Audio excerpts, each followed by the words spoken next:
Bu qizim 8 ta oltin medalni olib, butun Osiyoni lol qoldirdi. Demak, boshlaymiz. Birinchi oltin medal nimadan bo'ldi? 1500 metr. Yugurishdan. Ikkinchisi, 800 metr. uchinchisi, 400 metr.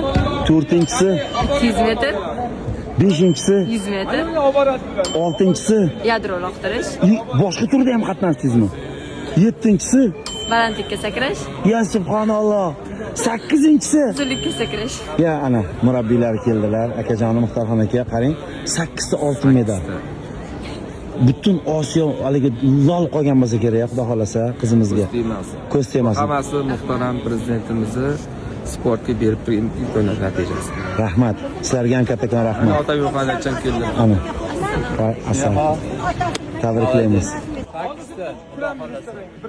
Ardın shunaqangi O'zbekistonimiz madhiyasini butun dunyoga yangratib, bayrog'imizni hammadan baland ko'tarib yurish sharafi bizga davomiy Xudo xolasa Xudo nasib etsin.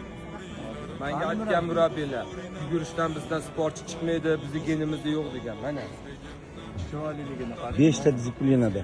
Eng muhimi 8 marta butun stadionni tikka turib madhiyamizni tinglashga majbur qilgan qizimiz. Barakalloh, otangga rahmat. Los-Anjelesda hali buni davom ettiradi.